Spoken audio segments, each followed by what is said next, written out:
It is the 6th of December 2020. Good morning to you all. This is your host, Dr. Deepak Natarajan, consultant interventional cardiologist from Delhi. Now, we must clarify what has happened to His Excellency, the Health Minister of Haryana, Mr. Anil Vijji, who apparently has developed COVID-19 despite the fact that he was vaccinated just about a week or 10 days prior. Now, this is, or rather, should not come as a surprise because it is well known that the vaccination which was given to him requires 2 injections. It is only after the second or the booster injection that the antibodies are developed to their full extent. And even then, it takes 2 weeks after the second injection. Now, the interval between the first and the second injection is around 28 to 29 days. So therefore, after the first injection, one would expect the person concerned to have antibodies which are adequate against a future infection after about 6 weeks. So therefore, this does not go against the Indian indigenous vaccine, which is being manufactured by the Hyderabad company Bharat Biotech. However, it would be interesting to see how the situation develops, because after the first shot of the vaccine, one would expect some antibodies to develop, and therefore maybe, just maybe, the infection that he has acquired is much milder, and there is a strong possibility that His Excellency, the Health Minister, remains largely asymptomatic or has mild symptoms. He, of course, has got himself admitted into a hospital, and here I wish him all the best, and I'm sure you all would also wish him all the best to recover as quickly as possible after the COVID infection. Now, the second thing that I would like to talk to you about is the fact that there is this amazing paper which was published in a very reputed journal, the Nature Communications, about a week back. And this was from Wuhan, the apparent epicenter of the current pandemic. And this paper describes the examination of almost 1 crore residents of Wuhan. They took 10 million people, tested them all by a molecular test, that is almost like a RT-PCR test, and found that out of these 10 million people, there was not a single person found to be symptomatic and positive. They, however, found 300 asymptomatic people. Now, the important thing to remember here is that this study was done about 6 to 8 weeks after their very, very severe quarantine program, after their very severe lockdown.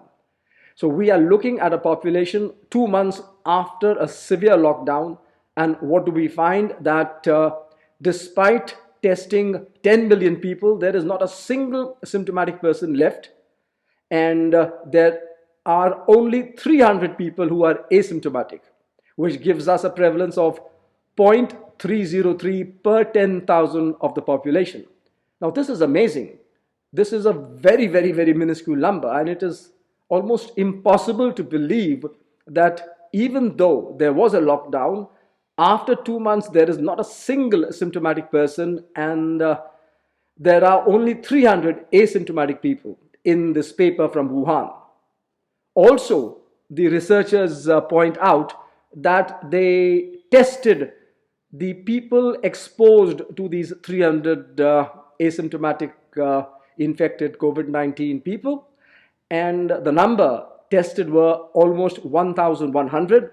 So we have 1,100 exposed people, exposed to these 300 asymptomatic infected COVID-19 patients, and not a single one of them developed COVID-19.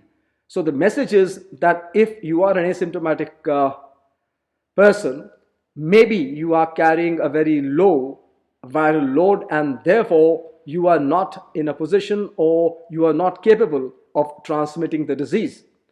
Now, this is diametrically opposite to what the CDC has said. The CDC very recently has said that almost 50 to 55%, even more, of transmission is from asymptomatic people.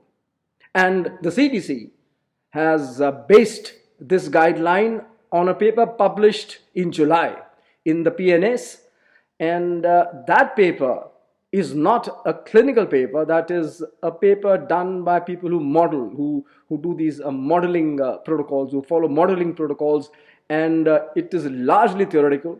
But that paper concludes that apart from symptomatic people, even asymptomatic and pre-symptomatic COVID-19 patients do transmit the virus, and in fact almost 55% of transmission is being done by asymptomatic people, and therefore they urge that just about everyone should be tested, especially if a person has been exposed to a person who is known to be infected by COVID-19. So what we are finding here is a completely 180 degrees viewpoint, one by the CDC, which insists that transmission is being done by more than 50% of people who are asymptomatic, and we have this Chinese paper, of course with the caveat that this was following a severe lockdown, that asymptomatic people do not transmit infection, and they have a paper which has been published recently to prove this. Now, how do we handle this situation? Well, I go first to the Chinese version. Today's Times from London has a very interesting story, which is about leaks from people in Wuhan, from whistleblowers who have provided documents and who have been interviewed, and there is a lot of evidence with CNN, and this story dilates on the fact that the leaks suggest that there was massive underreporting of COVID-19 in China, especially in Wuhan. For example, on the 10th of February, the reported incidence of COVID-19 of the new cases was just about 2,400 people, whereas unofficially, confidentially, the Chinese had data on almost 6,000 people who had been infected that day. So we have a more than 100% discrepancy in what the Chinese were reporting. So therefore, despite the fact that this paper has been published in a premier scientific journal, the journal Communications, I would take this paper with a pinch of salt. And at the same time, I am very skeptical about the CNN guideline that more than 50% of people who are asymptomatic are transmitting this virus, because the implications of that statement are for all to see. It would be very difficult to come out of a lockdown, and this creates a situation where a vaccine becomes a panacea, which I personally do not believe that a vaccine will be the silver bullet or the magic bullet. I concede that a vaccine, especially the new ones, the ones which have been made by Moderna and Pfizer with an efficacy of 95%, will play a very important role in controlling this pandemic. Now, apart from this, the latest New England Journal of Medicine has a big paper from the WHO group, and this was the Solidarity trial. This is a huge trial. We must appreciate the fact that this trial was done in 30 countries and over 400 hospitals, and has included 11,000 patients of COVID-19. So it's a large study. It is difficult to do these studies, but there is a lot of heterogeneity in the way it was done, because you can imagine the services provided in a hospital in the Philippines or in Peru would be far different from a hospital which provides COVID care in Canada or Switzerland or France. So keeping that in mind, and also the fact that the patient population which is studied would be very heterogeneous. We do not know exactly what kinds of people were studied. We do not know at what state in their disease they were studied. But the conclusions by the researchers are that they studied 4 drugs, and this was an open label, a randomized trial. An open label means that both the patient and the supervisors, including the doctors and the health workers, know which patient is getting which drug. They studied 4 drugs: hydroxychloroquine, which showed no significant difference in mortality. In fact, mortality was increased by almost 19%. They studied lopinavir. Once again, there was no difference in mortality. They studied interferon. Once again, no difference in mortality over 28 days. And they studied remdesivir, and again found that there was no difference in mortality. So the conclusions by the WHO in this paper, which is published by the NAJM, is that by and large these 4 drugs are ineffective and therefore should be removed from the guidance protocol. But the problem is that, as I have just mentioned, there was a lot of variations or heterogeneity in these trials.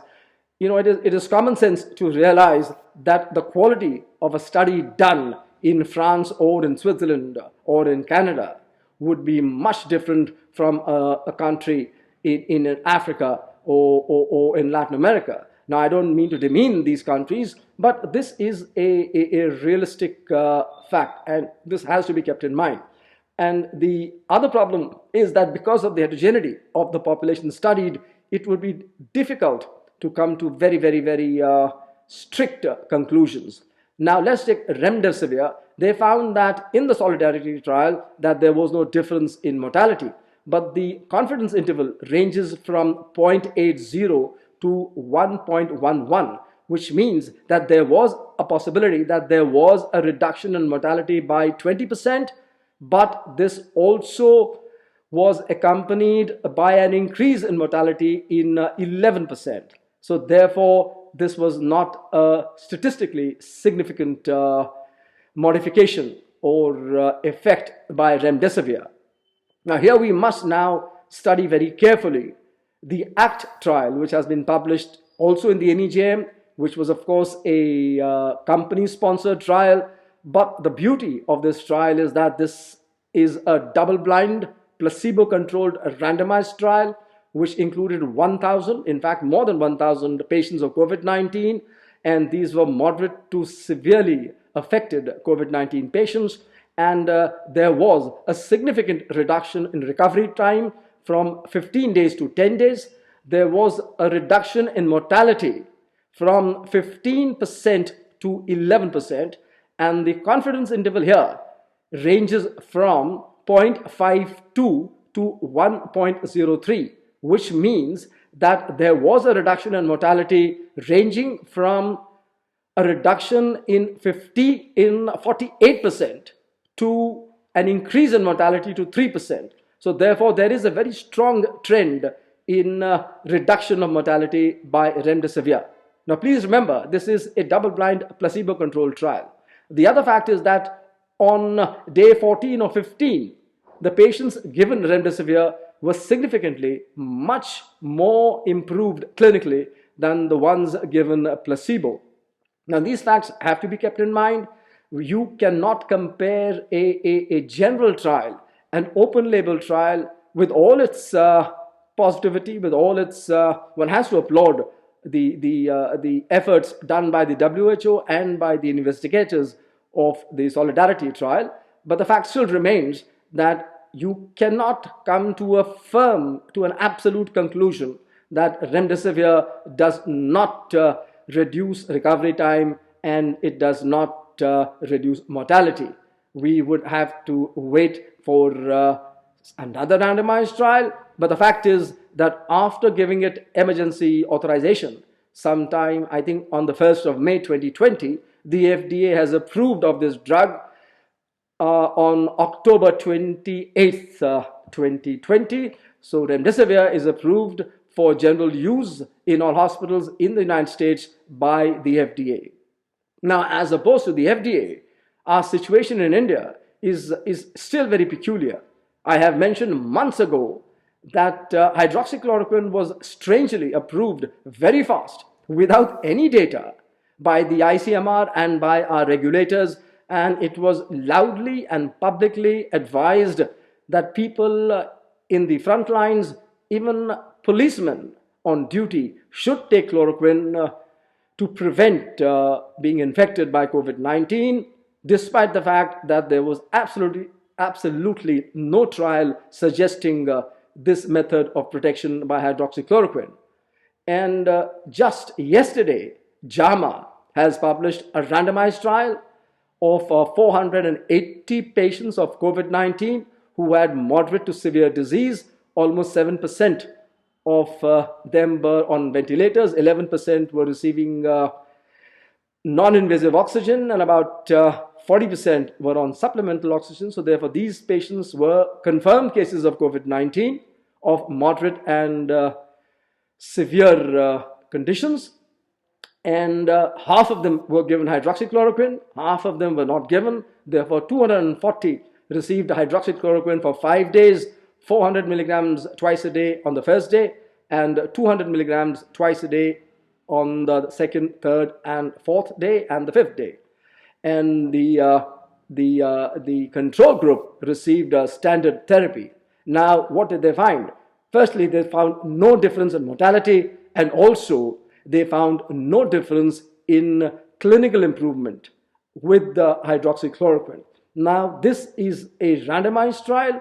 This was a double-blind randomized trial. So therefore, this is a very important study.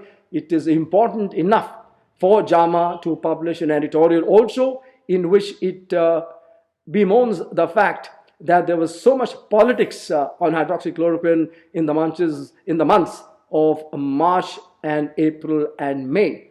And the point I am raising is that our regulatory authorities authorized this medicine without any shred of evidence. Also, they authorized favipiravir, and even this story is very interesting. Favipiravir is an antiviral medicine which was made first in Japan, and this is an oral tablet, and the dose could be from 400 to 800 milligrams per day. It is to be given for a fortnight or longer. The cost of a fortnight of favipiravir is almost 12,000 to 13,000 rupees. But the fact is, there is no randomized data supporting its efficacy. The Indian regulating authorities relied on a trial which had only 150 people. This was supposedly a randomized trial, drug and done by the company which was manufacturing this in India. They never published a preprint. They never published a peer-reviewed paper. And this was only a press release wherein they said that they were checking for a reduction in viral load, and actually they found none. Apart from this, the other study which the Indian regulating authorities relied upon was a 80 patients study published in a journal called Engineer. I mean, this is not a medical journal. Maybe it is a medical journal, but this is called Engineer, and this is a group from Beijing which studied 80 people of mild to moderate COVID-19. This was not a randomized study. There was no control group, but the researchers concluded that favipiravir improved clinical outcomes, and there was quickening of improvement on the X-ray of the lungs of these people. So based on this very flimsy data, our regulators approved favipiravir. So therefore, I would urge you again and again, I have been doing this in my past videos also, that you must make sure that you do some research yourself. This is all very easy. All the data on COVID-19 in any journal is freely available as of now. You can always Google, but you must rely on the actual data published in a peer-reviewed medical journal or in a scientific peer-reviewed journal, not on press reports. So with this, I will finish today's talk, and I hope you have liked what I have told you. I thank you for watching this video. Please do subscribe to this channel. Please do share this video with as many people as you can do, and also press the like icon as also the bell button. Thank you very much. Have a very good Sunday.